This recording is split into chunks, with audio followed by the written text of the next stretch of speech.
Just one last question. How do you not get caught up in the whole doubt of it being too easy?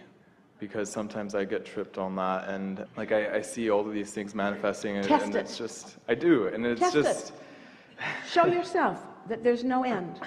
Show yourself that you never run out, and be sensitive to the way you feel, and teach yourself that you're the only one that blocks it, and you can feel when you start to do that, and then cut it out and stop it.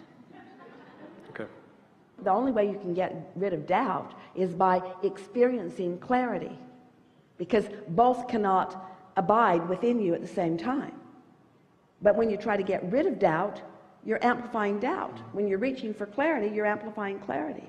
So test it. Test the universe. Test the universe. Do you know what I want? Do you know what I want, and do you know where it is? Ask that question, and then follow your impulse and watch how much of what you want is revealed to you in the next 24 hours. Test it. Test it. The worst thing that'll happen is that you'll show yourself you're in a resistant state.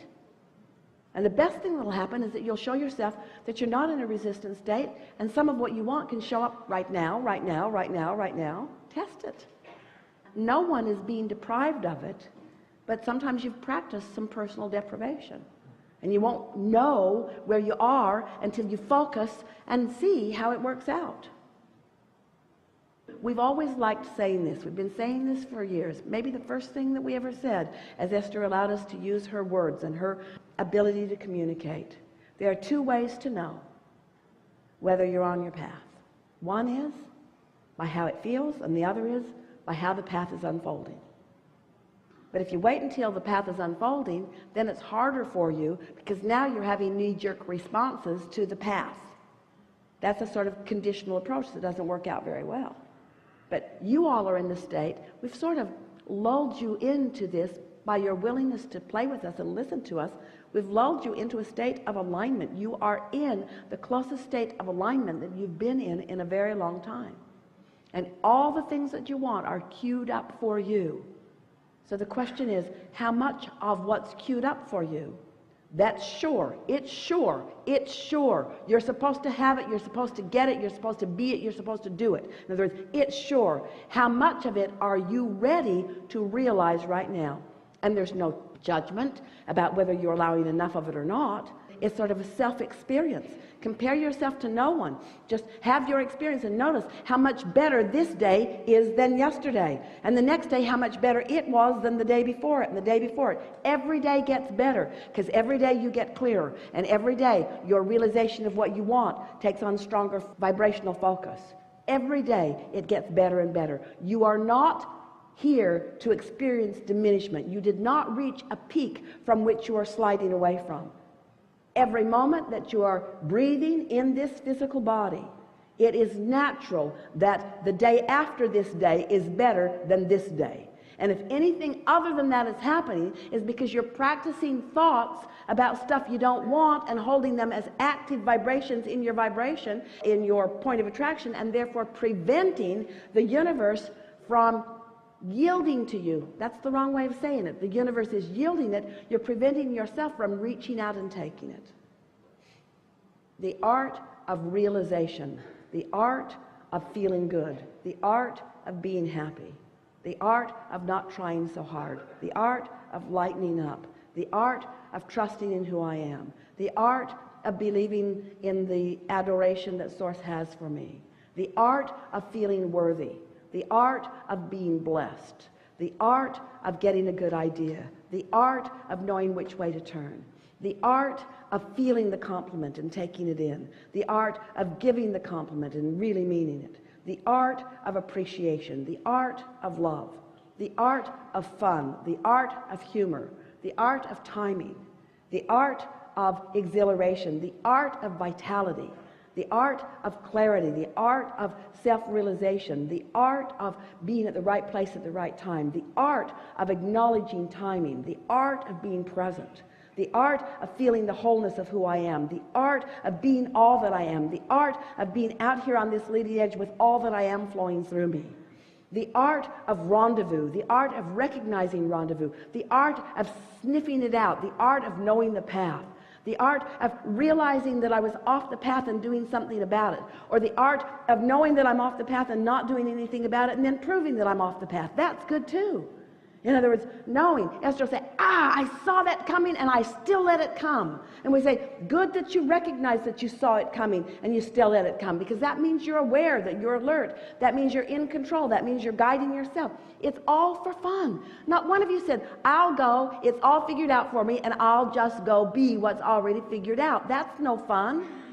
You said, I'm the creator. I'll sift and sort. I'll decide what I want, and I'll allow myself to receive it. And I will revel in the focal point of abundance that is focused and showering down around me at all times. The humor and the clarity and the fun. You're so in the right place at the right time. You came into this time-space reality for the exhilaration of creation. And once you get your legs under you, as you say, and get your wits about you, realize what emotions mean, and start paying attention to how you feel, and start promoting for your well-being with your own thoughts and with every word, and then watching the cooperative universe reflect back to you how you feel about you, period.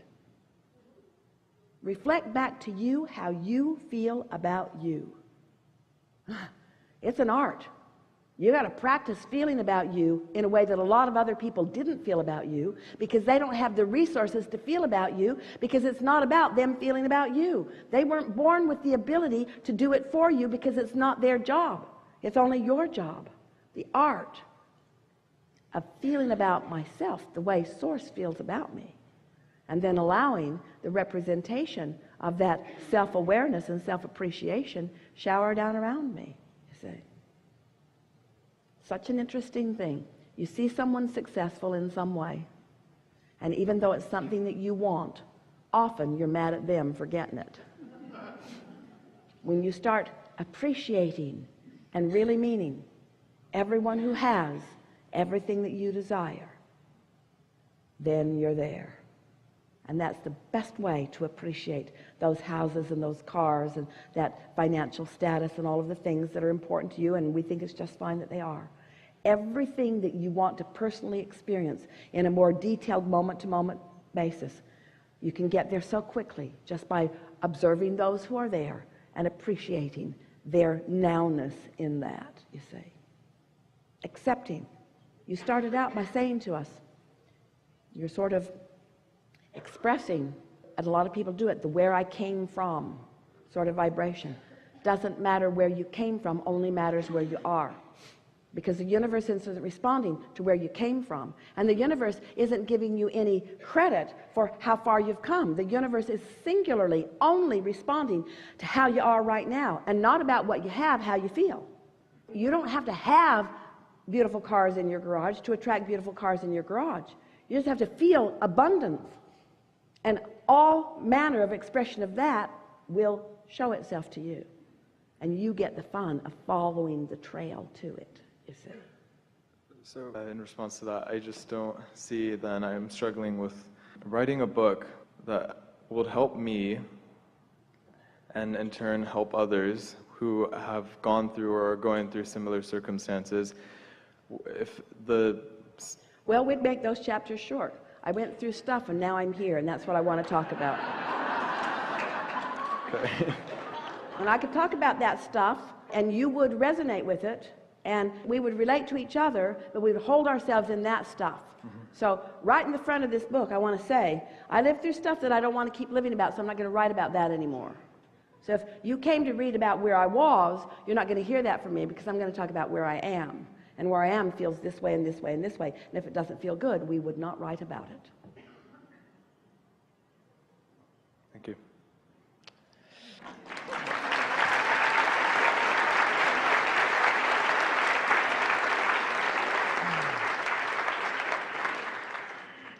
Have we convinced you that the path of least resistance feels good? Or at least feels better than the path of resistance? Sometimes you have to let a little momentum go until you can tell whether it feels good or not. So follow it out. Follow out whatever you feel inspired to, and you'll know pretty soon whether it's a path of more resistance or a path of less resistance.